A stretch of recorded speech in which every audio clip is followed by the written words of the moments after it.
Hello everyone.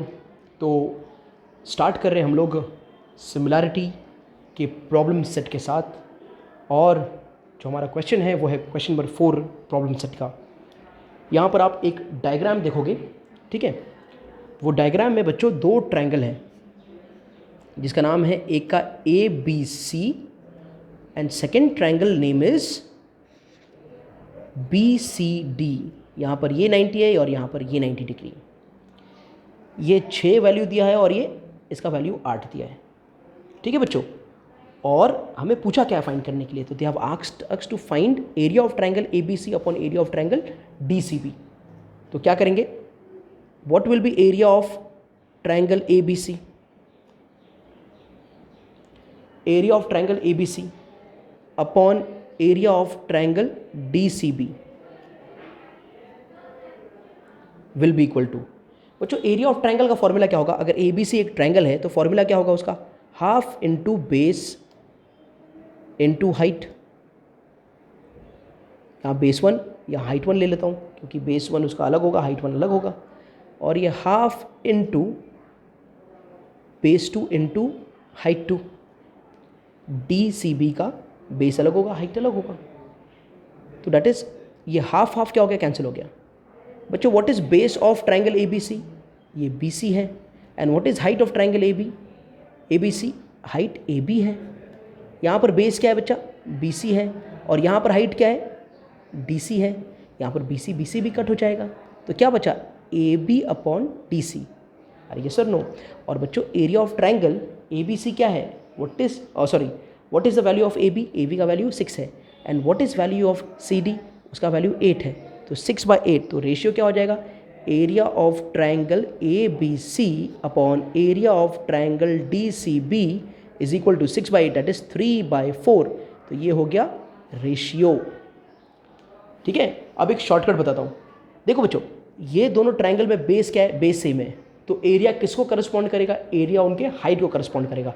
तो shortcut ऐसा होता है आपका, area of triangle ABC upon area of triangle DCB will be equal to AB upon DC। और reason क्या लिखोगे आप, ट्रायंगल्स हैविंग कॉमन बेस। ये दोनों ट्रायंगल का जो बेस है, इसका भी BC है, इसका भी BC है। तो ऐसा केस है जिसमें ट्रायंगल्स के पास बेस कॉमन है, तो ऐसे केस में जो एरिया है ट्रायंगल का वो किसको करस्पॉन्ड करता है, उनके करस्पॉन्डिंग हाइट्स को। तो ABC का हाइट AB है और DCB का हाइट DC है, तो AB अपॉन DC। AB आपको पता है 6 है, DC 8 है। अब ये हो जाएगा 3/4, आप इसको डिवाइड करोगे तो होपफुली आपको ये सम समझ आया होगा। Hello everyone, so now we will see question number 5। In question number 5 it is given to us that PM is 10, area of triangle PQS। तो PQS ये हमारा P है, ये हमारा Q है, ये हमारा S है, और दूसरा एरिया ऑफ ट्रायंगल QRS। तो ये Q है, ये R है, ये S है। तो they have given us 2 triangles, this is PM height of triangle PQS and this is RN height of triangle QRS। ये सब गिवन है हमें। और क्या गिवन है कि एरिया ऑफ ट्रायंगल दिस, ये ट्रायंगल का एरिया 100 है और ये ट्रायंगल का एरिया 110 स्क्वायर सेंटीमीटर है, ठीक है। और PM का वैल्यू जो है वो PM का वैल्यू गिवन एज 10 सेंटीमीटर। हमें फाइंड करना है कि NR का वैल्यू क्या है, यानी हाइट ऑफ ट्रायंगल QRS हमें फाइंड करना है। तो बच्चों सेम टाइप का सम है। अगर मैं यहाँ पर फॉर्मूला लगा दूँ कि area of triangle PQS upon area of triangle QRS, बराबर, ये फॉर्मूला लगा दिया मैंने। तो area of triangle PQS upon QRS, ठीक है, will be equal to, PQS का एरिया क्या होगा बच्चों, हाफ इंटू, अच्छा PQS का बेस क्या है, बेस है QS, और हाइट क्या है उसका, हाइट है PM, बराबर, ओके। QRS में बेस क्या है, हाफ तो हाफ रहेगा। QRS का बेस क्या है बच्चों, यहाँ पर भी बेस QS है, दिख रहा है, तो QS कॉमन बेस हो गया। और हाइट क्या है यहाँ पर, NR इज द हाइट, अच्छा, यहाँ से हाफ कैंसिल, और कौन cancel, Q S cancel. Correct बच्चों। अब वैल्यूज़ को पुट कर देते हैं हम लोग, तो वैल्यूज़ को पुट करेंगे तो पी क्यू एस कितना है 100, क्यू आर एस कितना है 110, पी एम कितने हैं 10, हमारे पास 1 है, और ये है एन आर। यस और नो। अब क्या होगा बच्चों, ये 0 और ये 0 मैं कैंसिल कर देता हूँ, समझ में आ रहा है।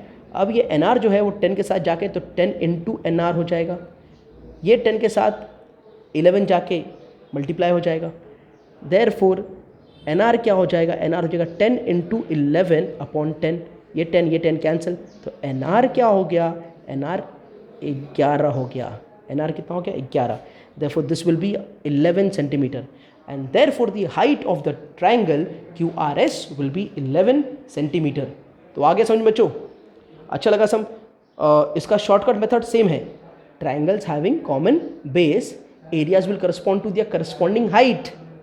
तो शॉर्टकट ऐसा होता, triangle P Q S, area of triangle P Q S upon area of triangle Q R S will be equal to, इन दोनों ट्रायंगल्स का बेस क्या है बच्चों, कॉमन है, तो एरिया किसको करस्पॉन्ड करेगा, एरिया उनके हाइट को करस्पॉन्ड करेगा।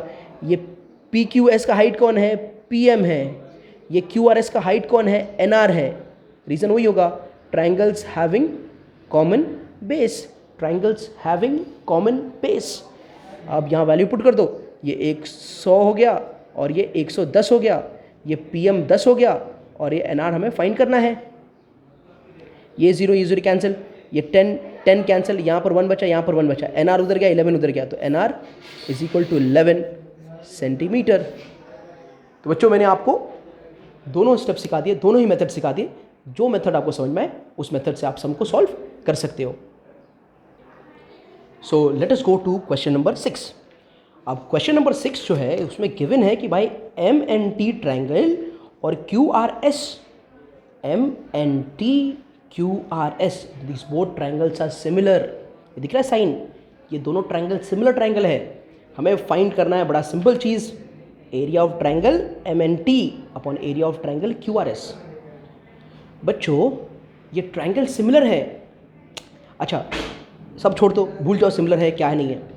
अगर मुझे एरिया ऑफ ट्रायंगल का रेशियो फाइंड करना है बच्चों, तो ये ट्रायंगल का मुझे बेस और हाइट लगेगा, ये ट्रायंगल का भी बेस और हाइट लगेगा, ये ट्रायंगल का हाइट दिया है, ये ट्रायंगल का हाइट दिया है, ये बेस नहीं दिया है, ये बेस नहीं दिया, और दोनों बेस कॉमन भी तो नहीं है, तो half into base into height तो मैं अप्लाई नहीं कर पाऊंगा। तो मुझे एक मेथड याद आया, क्या दिया है, ट्रायंगल सिमिलर। ये बच्चों मैंने क्या कहा था, ट्रायंगल जब सिमिलर हो, ट्रायंगल क्या हो बच्चों, सिमिलर हो। अगर ट्रायंगल ABC और ट्रायंगल PQR, अगर ये दोनों ट्रायंगल सिमिलर है, अगर दिया है कि triangle ABC is similar triangle PQR, तो area of triangle ABC upon area of triangle PQR, बच्चों ये क्या हो जाएगा, या तो AB upon PQ the whole square, या तो BC upon QR the whole square, और या तो AC upon PR the whole square. ठीक है, यानी कि अगर हमें ये दोनों ट्रायंगल का एरिया का रेशियो फाइंड करना है, तो इन ट्रायंगल्स का हमें क्या लगने वाला है, साइड लगने वाला है। क्या लगने वाला है, साइड्स का वैल्यू, करस्पॉन्डिंग साइड्स के वैल्यू, करस्पॉन्डिंग साइड्स के वैल्यू। जैसे कि अगर ये ट्रायंगल जिस हिसाब से सिमिलर है, तो MN के साथ लगेगा QR, NT के साथ लगेगा SR, और MT के साथ लगेगा QS। तो करस्पॉन्डिंग साइड के साथ लगने वाले, यानी कि हमें फाइंड करना पड़ेगा साइड। बच्चों ये जब मैं थ्योरम आपको करवा रहा था ना, ये वाला थ्योरम, इसको बोलते हैं हम लोग theorem on ratios of similar triangle. तो ये जब मैं थ्योरम आपको करा रहा था, तो थ्योरम में मैंने क्लियरली एक चीज़ मेंशन किया था कि जो एरिया होता है ना, सिमिलर ट्रायंगल के एरिया का रेशियो, ये सिर्फ और सिर्फ साइड के जो साइड्स है ना उनके स्क्वायर को डिपेंड नहीं करता है, ये उनके हाइट के स्क्वायर को भी डिपेंड करता है। यानी कि अगर मेरे पास ट्रायंगल ABC ट्रायंगल का हाइट है और QR ट्रायंगल का हाइट है, इसका नाम AM है, इसका नाम AN है, तो this will be equal to AM upon PN the whole square as well, बराबर है। तो सिर्फ उनके साइड के स्क्वायर को डिपेंड नहीं करता, उनके हाइट के स्क्वायर को भी डिपेंड करता है, उनके मीडियन के रेशियो के स्क्वायर को भी डिपेंड करता है, उनके पेरीमीटर के रेशियो के स्क्वायर पे भी डिपेंड करता है। ये सारी चीज़ें आ जाती हैं, बराबर। लेकिन मैं क्या कर रहा हूँ बच्चों, अगर 1 मार्क्स के लिए आया तो हम डायरेक्ट यूज़ कर लेंगे, अगर 1 मार्क्स के लिए आया तो ये प्रॉपर्टी हम डायरेक्ट यूज़ करेंगे, पर ये सम अगर 3 मार्क्स के लिए आया तो हमें ये प्रॉपर्टी डायरेक्ट यूज़ नहीं करना पड़ेगा। तो मैं आपको लॉन्ग मेथड सिखा देता हूँ, शॉर्ट मेथड तो मैंने सिखा दिया। फिर से सुनो, अगर दो ट्रायंगल सिमिलर है तो उनका करस्पॉन्डिंग अगर साइड दिया है तो उनका रेशियो लेके होल स्क्वायर कर दो, एरिया का रेशियो मिल जाएगा। अगर दो ट्रायंगल सिमिलर है, जिस तरह से यहाँ पर हाइट दिया है, अगर हाइट दिया है तो हाइट का रेशियो लेके स्क्वायर कर दो, उनका एरिया का स्क्वायर मिल जाएगा। ये होगा 1 मार्क्स के लिए। लेकिन अगर ये सम 3 मार्क्स के लिए आया तो कैसे करते हैं वो मैं आपको बताता हूँ। तो चलिए स्टार्ट करते हैं हम हमारा 3 मार्क्स के लिए सफ़र। ओके, तो यहाँ पर सबसे पहले बच्चों मैं कहता हूँ कि ये जो मेरा ट्रायंगल है, ये ट्रायंगल है TMN या MNT, और ये जो मेरा ट्रायंगल है इसका नाम है QRS। ठीक है बच्चों। अब फर्स्ट पॉइंट में ये है कि ट्रायंगल MNT सिमिलर है ट्रायंगल QRS को। ये बात तो हमें गिवन है, ये बात गिवन है, तो गिवन है तो कोई टेंशन नहीं। अगर ये सिमिलर है, अगर ये दोनों ट्रायंगल बच्चा सिमिलर है तो एंगल M जो होगा ना, एंगल M वो कॉन्ग्रेंट होगा एंगल Q को, M Q को करस्पॉन्डिंग के साथ, इधर पहला तो उधर भी पहला, तो एंगल M कॉन्ग्रेंट होगा एंगल Q को। बस मैं इतना ले रहा हूँ। देखो मैं सम को कैसे बना रहा हूँ, बराबर। जब सम बन जाएगा तो आप सीख जाओगे कि मैं राइट डायरेक्शन में ही आपको लेके जा रहा हूँ। अब ये ट्रायंगल ले लो जिसका नाम है MLT, और ये ट्रायंगल ले लो जिसका नाम है QPS। इसमें बच्चा ये 90 है और ये भी तो 90 है। देखो यहाँ से ये LTL जो है MN को परपेंडिकुलर है तो वो 90, तो ये भी 90। ये SP जो है वो QR को परपेंडिकुलर है तो ये 90, तो ये भी 90। तो हिसाब से ये दोनों क्या हो जाएगा, 90। तो अब बच्चों मैं ये कहूँगा कि in triangle MLT and triangle QPS, MLT और QPS, ये दोनों ट्रायंगल में फर्स्ट पॉइंट जो मैं ले लूँ इसमें कहूँगा कि angle L will be equal to angle P। Reason क्या हो जाएगा बच्चों, यहाँ पर रीज़न हो जाएगा ईच इज़ 90 डिग्री। ठीक है। दूसरा, angle M is congruent to angle Q from 2। Statement number 2 में वही तो प्रूफ किया आपने। तो फिफ्थ में आप ये बोल सकते हो therefore triangle MLT is similar triangle QPS। तो ये छोटा ट्रायंगल और ये छोटा ट्रायंगल भी सिमिलर ट्रायंगल है। बच्चों अगर ट्रायंगल सिमिलर है तो हम एक रेशियो लेते हैं जिसका नाम है, इसका मतलब ये होगा कि ML upon QP will be equal to LT upon PS and will be equal to MT upon QS। इसका नाम है CSST, corresponding sides of similar triangle. ठीक है ना बच्चों, ये रेशियो ले सकता हूँ मैं। अब ये रेशियो में से मैं 2 रेशियो ले लेता हूँ, देखो कौन सा। तो नेक्स्ट स्टेप में मैं ये 7th स्टेप में ये बोलूँगा कि भाई LT upon PS is equal to LT upon PS equals to MT upon क्या है अपना QS फ्रॉम 6। ये 6 से मैंने सिर्फ ये 2 रेशियो लिया, बराबर। ये 2 पॉइंट को लिया सिर्फ, ये दोनों को नेक्स्ट स्टेप में मैंने नीचे लिया। बच्चों LT है कि आपके पास, देखो LT कितना है, 5 है, तो 5, और PS कितना है, PS है 9, 5 upon 9 equals to MT upon QS। तो ये आपने स्टेटमेंट 8 में MT अपॉन QS का वैल्यू फाइंड कर लिया। क्या फाइंड कर लिया बच्चों आपने, MT अपॉन QS का वैल्यू फाइंड कर लिया। कितना आया, 5/9। कितना आया, 5/9। अब इससे फ़ायदा आपको क्या हुआ देखो, तो नेक्स्ट स्टेप में 10 में in triangle MNT and triangle QRS, ये दोनों ट्रायंगल में statement 10, triangle M N T, ये पूरा बड़ा triangle M N T is similar triangle Q R S. बच्चों ये बात गिवन है, ये सुनो, ये ट्राइंगल दोनों सिमिलर है, ये गिवन है।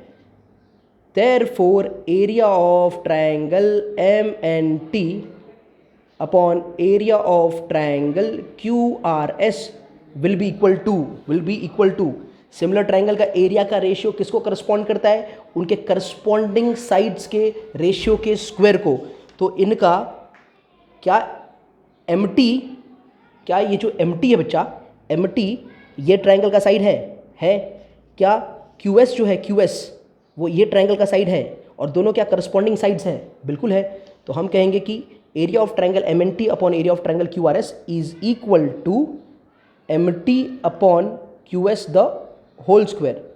और बच्चों MT अपॉन QS क्या है? 5/9, तो ये 5/9 the whole square, that is 25/81, 25/81। इसका रीजन आएगा क्या? Theorem on areas of similar triangle, theorem on areas of similar triangle, उसके हिसाब से ये हमने MNT अपॉन QRS का एरिया फाइंड कर लिया। अगर यही सम आपको कितना आता? 1 मार्क्स के लिए आता। कितने मार्क्स के लिए आता? 1 मार्क्स के लिए। ये तो 3 मार्क्स की तैयारी हो गई। अगर यही सम अगर आपको 1 मार्क्स के लिए आ गया तो आप डायरेक्ट कहेंगे भैया area of triangle MNT upon area of triangle QRS will be equal to TL upon SP the whole square. फिर से क्यों? TL कौन है? Height of this triangle. SP कौन है? Height of this triangle. ठीक है बच्चा? तो हमने एक प्रॉपर्टी पढ़ा, उस प्रॉपर्टी ने क्या कहा कि सिर्फ साइड के स्क्वायर को नहीं, हाइट के स्क्वायर को भी ये डिपेंडेंट है, उनके मीडियन के स्क्वायर को भी ये डिपेंडेंट है। उन दोनों ट्राइंगल का मीडियन का रेशियो रहेगा, उसका स्क्वायर भी रहेगा, उस पर भी डिपेंड वही करेगा। समझ में आया? तो इसमें नेक्स्ट पॉइंट जो होगा हमारा होगा, क्या हो जाएगा?